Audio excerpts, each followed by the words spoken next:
우시아의 시대, 남유다 우시아 왕은 주전 791년에서 739년, 연도는 보통 계산하기에 따라서 한 1년 정도 이렇게 차이가 납니다. 어떤 사람은 792년에서 740년 이렇게 말하기도 하는데, 하여튼 52년 동안 있었으니까 주전 791년에서 739년 동안 왕위에 있었던 왕이고요. 또 동시대 당시 북이스라엘 왕은 여로보암이었다. 여로보암 우리가 2세라고 말합니다. 북이스라엘의 초대 왕이 여로보암이지 않습니까? 그래서 동명이인인데 여로보암 2세다. 그래서 이 여로보암은 역시 793년 우시아보다 한 2년 정도 먼저 왕위에 올라서 약 40년 정도 753년까지 왕위에 있었던 사람입니다. 이 시대에 아모스가 이렇게 사역을 했는데, 아마 오래 사역하지는 않았고 잠깐 이제 사역을 했다고 이렇게 보여지는데요. 그 아모스에 대해서는 드고아 사람이다. 1절에 보면 드고아는 남유다 예루살렘에서 남쪽으로 한 20km 정도 떨어져 있다 그래요. 그러니까 남유다 사람입니다. 그리고 아모스의 직업은 목자였다. 뒤에 가서 보면 자신은 뽕나무를 배양하는 자다, 목자다, 이렇게 표현을 하는데, 이런 하급 목자라기보다는 상당히 이런 여러 목자를 거느리고 관리하는 그런 사람이었을 거다. 율법에 대해서도 또 성경을 기록할 만큼 그런 학문적 지식도 있고 율법에 대해서도 바로 알고, 또 그 시대를 바라보면서 믿음으로 이렇게 탄식을 했던 그 믿음의 사람이다라는 걸 알 수가 있는데요. 그래서 이 아모스라는 사람의 그 아모스라는 이름의 뜻이 짐지는 사람이다, 그런 뜻이라고 합니다. 짐지는 사람. 그러니까 결국 좋게 말하면 누가 이런 이름을 부모가 지어줬을까? 하나님의 섭리 가운데서 그랬겠지만, 그 시대에 암울한 시대지만 자기에게 맡겨진 자기 십자가, 오늘날로 말하면 자기 십자가, 자기 맡겨진 사역 잘 한몫 감당하고 지는 사람, 그런 뜻으로 지어주지 않았을까, 그렇게 생각을 해보는데, 실제로 아모스의 사역이 그런 겁니다. 그래서 이 아모스가 북이스라엘에 대해서 묵시받은 말씀이다. 우리가 엘리야 또는 엘리사 시대에 보면 선지 생도들이 많이 있었음을 알 수 있습니다. 이 사람들은 물론 아하방 시대에 있었던 사람들이니까. 그러니까 당시에도 이 선지 생도들, 선지 학교가 있어서 오늘날 말하면 신학교처럼, 그래서 소명의식을 가진 자들이 그렇게 말씀을 배우면서 이렇게 선지자로서 부름받을 그런 이제 준비를 하는 그런 사람들이 당시에도 분명히 있었을 건데, 하나님께서 이 목자, 이런 직업을 가지고서 일하는 그런, 어떻게 보면 평범한 그런 아모스라고 하는 사람을 불렀다. 우리가 당연히 생각해 볼 것은, 이제 아모스가 북이스라엘 뿐만 아니라 남유다까지 주변의 여러 나라, 그들의 죄에 대해서 하나님의 심판이 있을 것이다. 그만큼 시대적으로 어두워진 그런 시대인데, 그런 가운데서도 이런 목축업을 하면서 아모스가 굉장히 경건한 사람이고 그런 믿음의 사람이고, 그 시대의 영적인 암울함을 보면서 또 탄식했던 그런 사람, 하나님이 그런 사람을 들어 쓰시지 않겠습니까? 그래서 그런 믿음의 사람이었다라고 하는 것을 우리가 충분히 추정할 수 있을 것입니다. 이 앞전에도 한번 우리가 이 공과하면서 아모스 2장 하면서 1장도 간략하게 말씀드렸고 배경을 말씀드렸는데, 이 북이스라엘 여로보암 2세 이 시대는 북이스라엘 역사상 뭐 가장 부흥했던, 그러니까 경제적으로 또는 뭐 정치 군사적으로. 그래서 다윗 왕 시대에 가졌던 그 국경을 거의 회복한 때가 바로 이 여로보암 2세 때입니다. 그래서 하나님께서 불쌍히 여기셔서 열왕기에 보면 허락하신 것입니다. 그래서 이 북이스라엘 그 여로보암 왕 시대에 이 국경이 저쪽 그 유프라테스 강 있는데 하마도 거기에서부터 이르 사해 지경에 이르기까지 북이스라엘의 그 땅의 이 경계가 대단히 이렇게 확장되었습니다. 그리고 경제적으로도 부흥했고, 뭐 그런 과정은 역사적으로 어떤 주변의 그런 정치 어떤 그 환경 속에서 우리 인간이 생각할 때는 뭐 그럴 수 있겠다, 기회가 참 좋았네, 아수르는 아직 그렇게 아주 강력한 세계 패권 국가로 아직 발돋움하지는 못했지만 그런 과정 속에서 이 다른 이 반란 세력을 이렇게 진압하기 위해서 이쪽을 이렇게 신경을 쓸 여력이 없었고요. 그런 여러 가지 국제 정세 속에서 이 북이스라엘이 부흥했다. 그렇지만 성경은 하나님께서 불쌍히 여기셔서 이렇게 북이스라엘에게 그런 경제적, 그런 정치 군사적으로 부흥의 긍휼의 은혜를 베풀어 주셨다라고 이렇게 말씀하고 있습니다. 그렇지만 그 경제적으로, 이 환경적으로, 이 말하자면 세상적으로 부흥할수록 영적으로는, 도덕적으로는, 영적으로 타락하니까 도덕적으로는 같이 따라가는 것. 처음부터 물론 북이스라엘은 뭐 금송아지 만들어 놓고 하나님의 말씀 변질시켜서 이렇게 절기도 바꾸고 레인이 아닌 사람들 제사장으로 돈 받고 세우고 하는 그런 변질된 그 신앙이라고 할 수 없는데, 그런 타락한 신앙이 계속 이어져 내려왔습니다만 그것이 이제 점점 더 깊어져서 사회 전체적으로 더 악해지고 더 탐욕에 물들고 그런 거죠. 하나님이 풍성히 주시면 감사하고 만족하는 게 아니라 우리가 이제 2장에 가서 보면 더 탐욕에 물들은 사람 욕심이라는 게 그런 것 같습니다.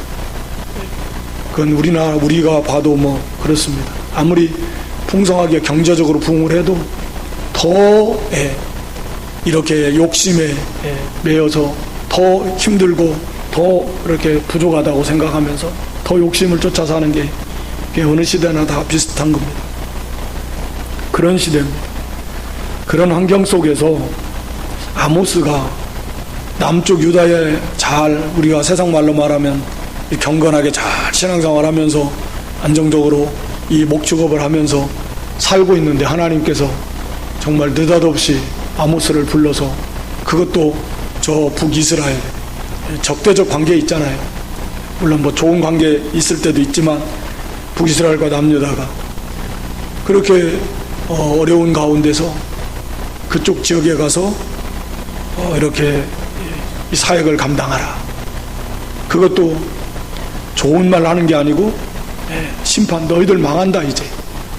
오늘 여기 읽은 1장에서 2장 3절까지는 주변 나라들에 대해서만 심판의 말씀을 전했지만 결국 이제 2장에 가서는 제일 많이 심판에 대해서, 죄를 또 많이 지적하고 심판에 대해서 말씀하는 건 결국 북이스라엘입니다. 그래서 오늘 여기 1절에도 북이스라엘에 대하여 묵시받은 말씀이다. 주 타켓은 북이스라엘이다. 그래서 거기에 가서 말씀을 전하라. 유다에서 사실은 전해도 쉽지 않은데 거기에 가가지고 그것도 그런 심판의 말씀을 전해. 그래서 결국 아모스도 그 이제 제사장 아마샤라고 하는 제사장을 중심으로 한 그들에 의해서 핍박을 받고 결국은 이제 돌아올 수밖에 없는. 그래서 전승에 의하면 그때 아마 많은 몸에 큰 이렇게 해를 받고 돌아와서 뭐 이렇게 어느 정도 성경 기록하고 있다. 그 후유증으로 세상을 떠났다. 뭐 그렇게 이제 전해진다고 합니다. 하여튼 그런 어려운 시대에 하나님께서 불러서 그래서 북이스라엘 가서 전해라 했을 때 아모스가 순종을 해요. 그게 믿음의 사람인 거죠. 자기는 뭐 하나님 내가 무슨 선지학교 선지생도도 아니고 제대로 이거 뭐 이렇게 준비도 안 됐는데 그런 이유 또 이렇게 자기가 당장 놓고 가면 지금까지 자기 사업을 하던 거 생업을 하던 거 여러 가지 문제가 생길 수 있고 뭐 여러 가지 어느 시대나 그런 이유가 얼마든지 핑계를 대려면 될 수 있지만 우리가 다 하나님의 종이니까 그게 막 선지자로 부름을 받았던 그저 그냥 뭐 그렇지 않았던 오늘날 우리가 각자의 모든 위치에서 우리가 다 부름받은 하나님의 종이고 하나님의 것이니까 하나님의 뜻이라고 하면 당연히 순종해야 되는데 사실은 그것이 이제 쉽지는 않죠. 그걸 이겨나가야 되는 것입니다. 그런 의미에서 참 아모스는 자기 십자가 잘 진 사람, 이름답게 자기 짐, 자기 사명, 어려운 시대에 가서 담대하게 이 이스라엘에 가서 이 사역을 잘 감당했던 그런 사람입니다. 그래서 거기 1절에도 보면 그 지진전 2년에 여기 우시야 왕 시대에 지진이 있었는데 정확하게 언제 있었는가는 우리가 알 수 없지만 우시야 왕 시대에 지진이 있었다. 그래서 스가랴 선지자도 이제 이 우시야 왕 시대에 지진이 있었다 내용을 이제 인용하고 있는데 굉장히 큰 지진이 있었던 것으로 보여집니다. 그리고 이것을 기록한 시점은 그 지진이 일어난 후에 지진 전 2년이라고 하니까 아마 기록을 했을 것 같고 그러니까 아모스가 이 복음을 전하고 하나님의 심판의 메시지지만 회개를 촉구하는 메시지이기도 하니까 그러고 나서 얼마 안 있다가 2년 있다가 뭐 사역 마치고 왔으니까 뭐 2년치 안 되겠지만 지진이 일어나는 하나님의 어떠한 심판의 징조죠. 그렇게 큰 지진을 주셨다는 건 하나님의 심판에 대한 하나의 전조 그런 표징으로서 주신 거 아닙니까? 그러면 그들이 깨닫고 또 회개하고 돌이켜야 되는데 그러지 못했다 라고 하는 것입니다. 여기 2절부터 보면 아모스가 저가 가로되 여호와께서 시온에서부터 부르짖으시며 예루살렘에서부터 음성을 발하시니 시온과 예루살렘 뭐 같은 의미입니다. 예루살렘에 시온성이 있으니까 시온산이 있고 그러니까 그래서 이제 시온하면 하나님이 계시는 곳 이렇게 이제 상징적으로 된 거죠. 하나님께서 예루살렘에서 시온에서 부르짖으신다. 부르짖는다는 이 단어의 그 뜻은 이 사자가 이 먹이를 사냥할 때 그렇게 부르짖는 그런 소리를 말하는 단어입니다. 그러니까 여기서 하나님 부르짖는다는 건 마치 그렇게 진노하셔서 사자가 먹이를 이렇게 움켜쥐면 소리를 지르듯이 하나님이 그렇게 진노하셔서 심판하시겠다. 또 하늘에서 예루살렘에서부터 음성을 발하신다. 이 음성도 천둥과 같은 단어입니다. 하나님이 이렇게 심판하시는데 특별히 시온에서부터 예루살렘에서부터 이런 표현을 2번 반복해서 쓴 것은 하나님이 계신 곳, 하나님이 임재하시는 곳, 거기 성전이 있는 곳, 그곳에서 만나주시고 그곳에서 말씀을 주시고 함께 하시는 하나님이시다. 근데 북이스라엘은 지금 처음부터 베델과 단에다가 거기다 단 만들어 놓고 거기 금송아지 만들어 놓고 여기 이게 하나님이다. 여기서 해도 여기 하나님이 계신다. 물론 뭐 원리적으로 하나님은 어디에나 다 계시지만 구약시대에는 단일 성소입니다. 유일 성소. 그 성소에 모여서 거기서 하나님 앞에 예배하라는 거죠. 그런데 그것을 거역하고 자기들 임의로 만들어 놓고 이렇게 해도 말씀을 거역하고 나가도 또 금송아지를 만들고 하나님이라고 하면서 여기서도 하나님이 받으시고 얼마든지 하나님이 함께 해주신다. 그렇게 백성들을 호도했고 또 그거 다 따라서 했던 그런 이스라엘을 향해서 하나님은 아니다. 하나님은 지금 예루살렘에서 시온에서부터 하나님 말씀하신, 하나님은 시온에 계시는 약속하신 대로 그런 성전에 임재하시고 거기 예배를 받으시고 또 거기에서 하나님께서 응답하시고 함께 하시는 그런 하나님이시다 라고 하는 것을 이렇게 가르쳐주는, 그런 깨우쳐주는 그런 의미도 여기에 있는 것입니다. 그래서 하나님이 심판하실 때 목자의 초장이 애통하고 갈멜산 꼭대기가, 갈멜산은 이제 그쪽 북이스라엘에 있는, 그러니까 북이스라엘이 심판받아서 이렇게 다 망하게 될 것이다.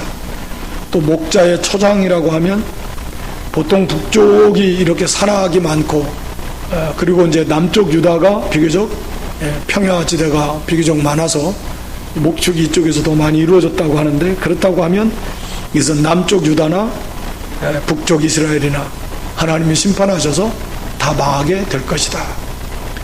마치 사자가 이런 어린 양과 같은 이런 초식동물을 달려들어서 크게 부르짖으면서 움켜져서 찢어 발기듯이 하나님의 심판이 임할 때 그렇게 무섭게 임하게 될 것이다 라고 하는 것을 말씀하고 있습니다. 그러면서 먼저 거기 3절로 2장 3절까지는 주변에 6개 나라, 그 이스라엘 주변에 6개 나라에 대해서 하나님이 심판하시겠다라고 먼저 말씀합니다. 첫 번째는 3절에 다메섹입니다. 3절 5절 아람의 수도죠. 아람 나라.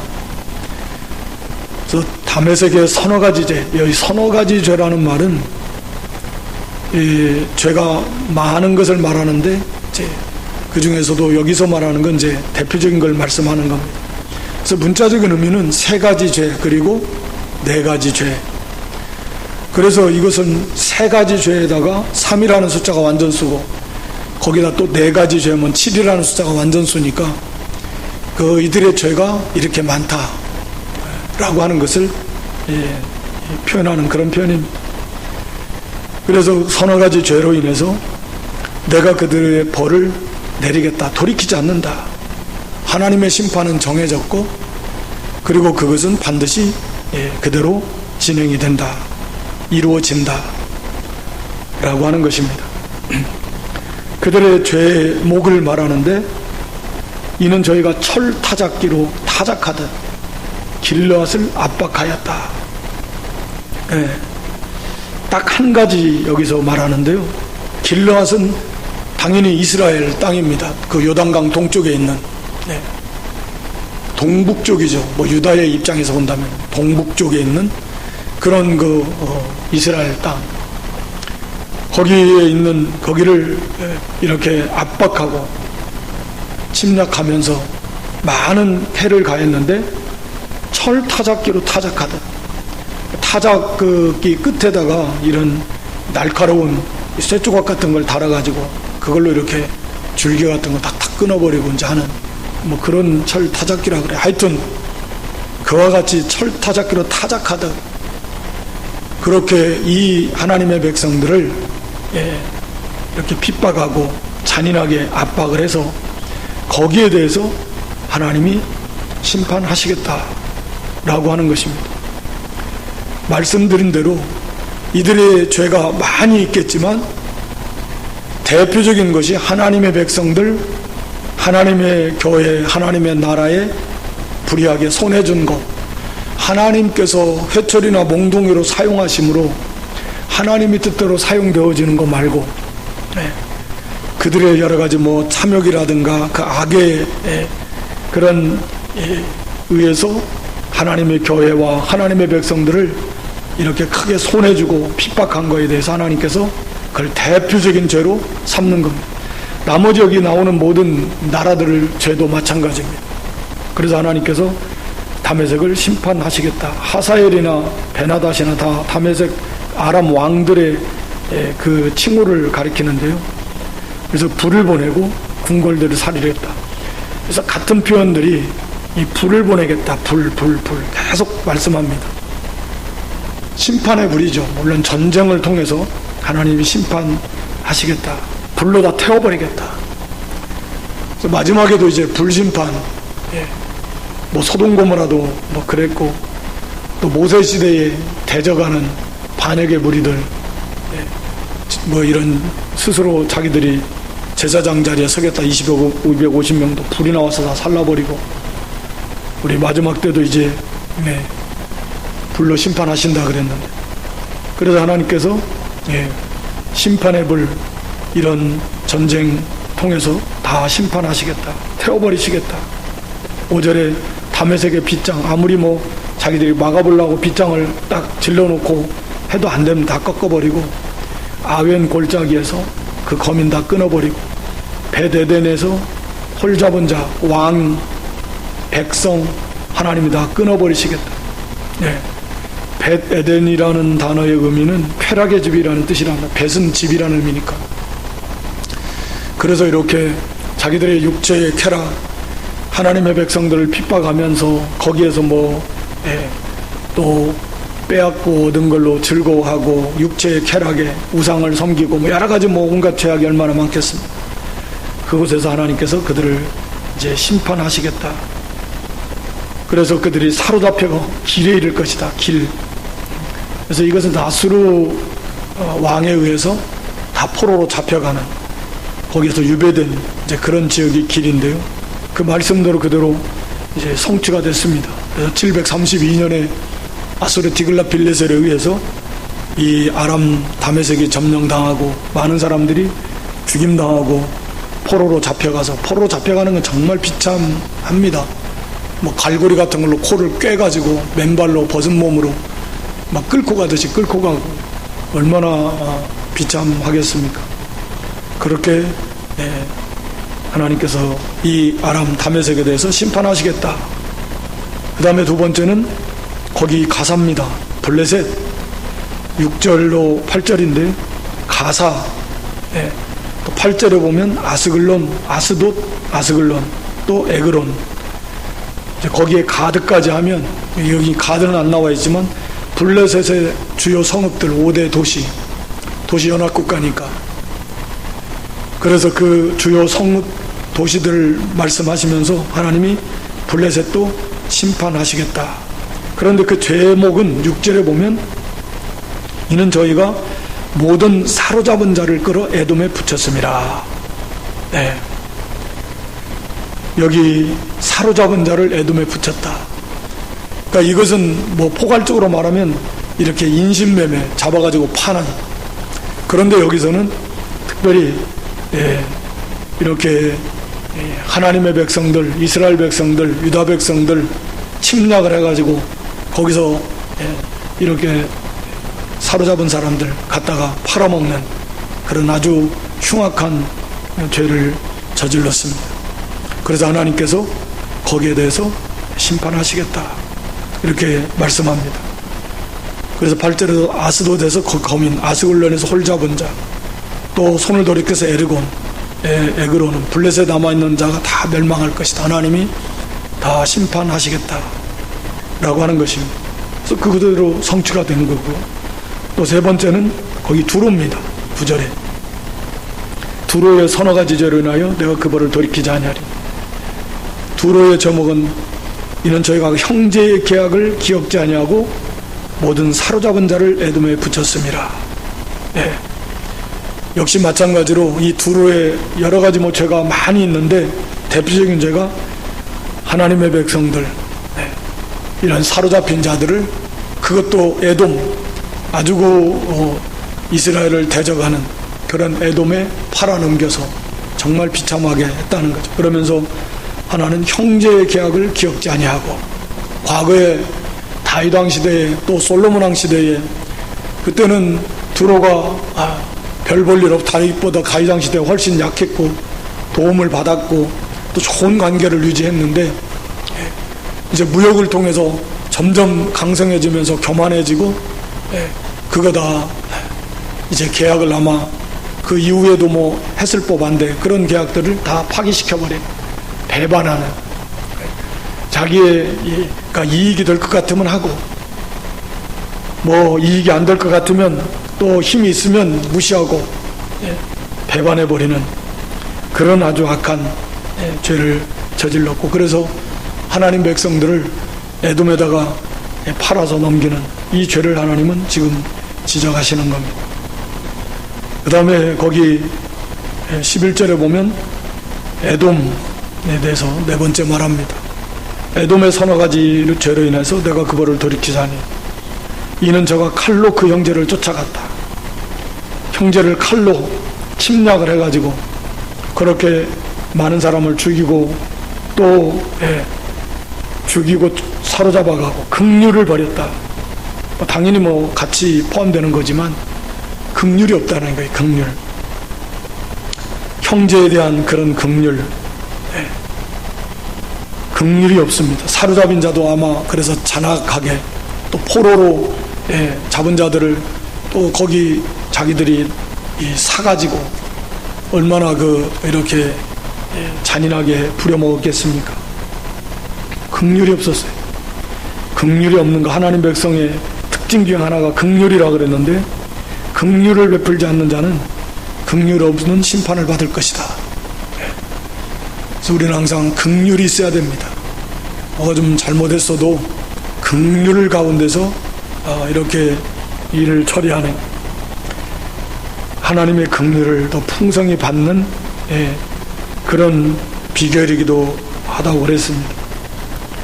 그리고 노가 항상 맹렬하며 분을 끝없이 품어서 이스라엘을 향해서, 더군다나 어떻게 보면 형제 국가인데 그렇게 더 악하게 항상 맹렬하게 분을 끊임없이 품어서 그렇게 죽이려고 하는, 그게 참 희한하죠.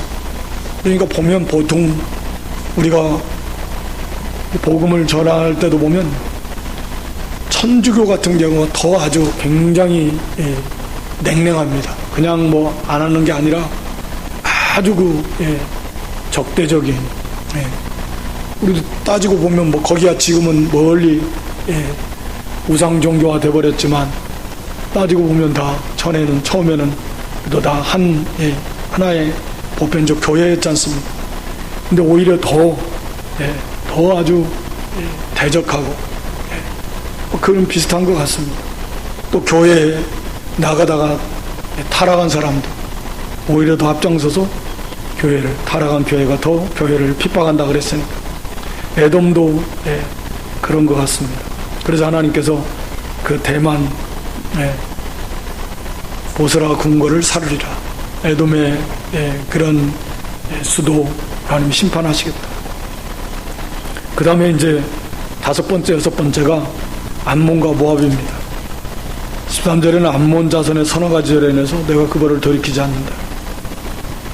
이들의 죄목은 가장 하나님이 지적하시는 것은 지경을 넓히고자 하여 길르앗의 아이벤 여인의 배를 갈랐다. 지경을 넓히고자 해서 탐욕에 물들어서 침략을 해가지고 침략할 때 이렇게 잔인하게 아이벤 여인의 배를 갈랐다. 그래서 하나님께서 심판하시겠다. 2장 1절로 3절은 모압의 죄. 근데 여기 모압은 다른 나라들과 달리 아마 직접적으로 그런 이스라엘, 유다 하나님 백성들에 대한 죄목이 아니고요, 에돔 왕의 뼈를 불살라서 회를 만들었다. 당시로 말하면 오늘날은 우리가 화장이 일반화되어 있는데, 당시에는 이 매장당하지 못한 것은 저주받은 죽음이고요, 더군다나 그런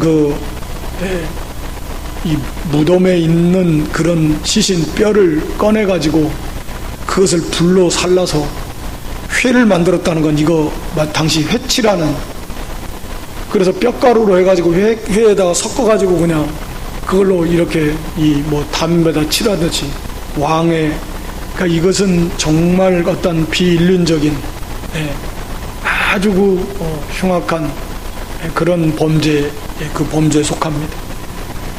그래서 하나님께서 하나님의 형상대로 사람을 하나님의 형상대로 만들어서 그래서 존귀 여기고 그 피는 피로 갚아야 되고 생명을 존귀 여기는데, 그런데 이렇게 당시에 이런 그 왕의 뼈를 꺼내서 불로 살라서 횟가루로 만들어 가지고 그것을 이렇게 사용한다는 것은 정말 대단한 아주 극악한 비인륜적 범죄다.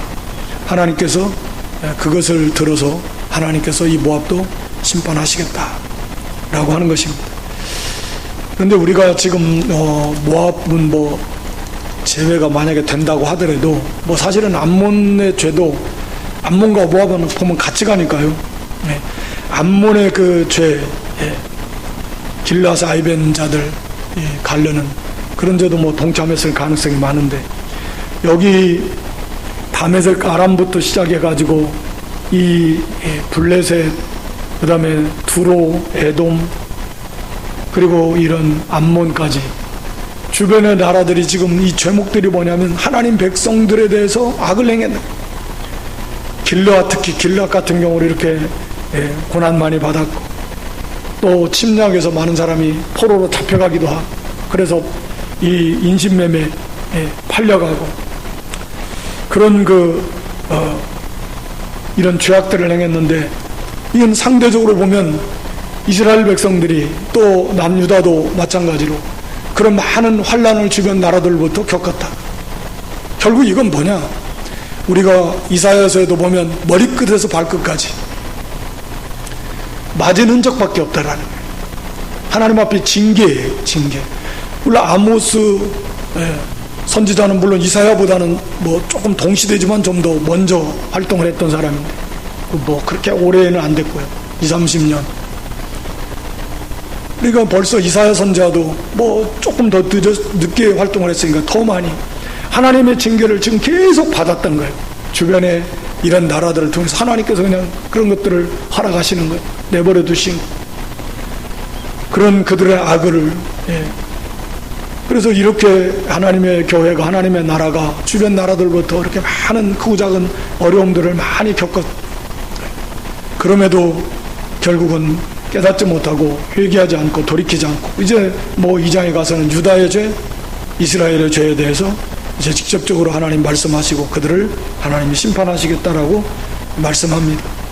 그러니까 그들의 죄, 하나님께서 이런 지진, 또 주변 나라들로 크고 작은 많은 끊임없이 오는 그런 고통스러운 그런 어려운 문제들, 이런 것들을 통해서도 그들이 깨달아 회개하고 돌이켜야 되는데 그러지 못했다는, 그게 참 안타깝고요. 그리고 이 하나님께서 이 주변 나라들의 첫 번째 죄, 하나님의 백성들, 하나님의 교회에 손해 준 것들을 첫 번째 가장 중요하게 여긴다 그랬습니다. 그들의 죄가 뭐 가득하겠지만 하나님께서 가장 중요하고 크게 여기는 것이 바로 이런 하나님의 교회, 하나님의 나라에 손해를 주고 해를 가한 것, 이것이 주님의 몸을 찌른 거나 같고, 거기 스가랴 2장 8절에서 보면 이스라엘을 이렇게 하나님 백성을 손해주는 것은 하나님의 눈을 찌르는 것 같다 그랬습니다. 눈을 찌르면요, 그건 뭐 아무리 이쁜 손자라도 눈 찌르면 그건 가만히 하시죠. 눈 찌르면 하나님의 눈을 찌른 것 같다. 하나님의 백성들을 손해주는 것. 그래서 하나님께서 심판하시겠다. 그래서 우리도 항상 기억해야 되는 것이, 물론 하나님께서 이렇게 하나님의 교회와 하나님의 나라에 조금이라도 손해주는 거, 하나님의 나라를 무너뜨리려고 하는 것이고, 이건 하나님을 대적하는 거나 같습니다. 하나님은 하나님 나라를 세워나가려고 하는 건데 그걸 자꾸 무너뜨리려고 하는 것, 성도를 넘어뜨리려고 하는 것은, 그것은 대단히 진노하시는 하나님의 무서운 그런 진노를 받는 죄다. 그래서 큰 연자방아 맷돌 목에 달고 깊은 바다에 빠지는 것이 더 나을 만큼 그렇게 무서운 일이다. 반대로 우리가 하나님의 교회와 나라를 위해서 좀 헌신하고 좀 섬기고 나라를 잘 세워나가기 위해서 내가 좀 희생하고 내가 좀 양보하고 내가 좀 참고, 그렇게 해서 협력해서 하나님의 교회가 잘 된다고 하면 하나님 또 얼마나 기뻐하시겠어요. 얼마나 하나님이 참 사랑스러우시겠어요. 그렇지 않아도 하나님 기뻐하시고 사랑하시는데 그것을 항상 우리가 생각해야 됩니다. 우리 자신에게 적용해서. 그래서 정말 하나님의 교회 냉수한 걸 대접해서 하나님 나라의 사역에 도움이 되는 복된 성도가 돼야지. 교회 안에서 사실 대부분의 문제들이 우리 성도들이 바깥에서의 다른 안 믿는 교회 안 다니는 사람들과의 문제 때문에 교회를 안 나오는 경우보다 교회 안에서 교회에 다니는 같은 형제에 관해 교회 안에서의 문제 때문에 교회 안 나오는 경우가 사실은 더 많다고 생각되어집니다. 뭔가 좀 심각하지 않습니까? 우리가 협력해서 하나님의 교회를 세워나가야 돼. 하나님께서 이렇게 이 주변 나라들의 그 수없이 많은 죄가 가득할 텐데 그들의 죄목을 첫 번째 목록에 놓는 것이 바로 하나님의 교회, 하나님의 나라에 손해 준 거라는 거죠. 이것이 하나님의 기준이고 또 하나님의 마음입니다. 우리가 이 하나님의 나라와 하나님의 교회가 정말 귀하다. 우리는 거기 한 지체니까 정말 보배롭다. 가장 귀하고 존귀하고 보배로운 하나님의 나라인데 주님의 몸이니까요. 머리는 그리스도이신데 우리가 그런 사실인데 그걸 바르게 그런 인식을 가지고 어떻게 해서든지 하나님의 나라를 잘 세워라. 또 하나님의 교회에 손해주는 사람은 제일 불쌍한 사람, 제일 불쌍한 사람. 하나님의 그 무서운 진노의 심판을 피할 수가 없습니다.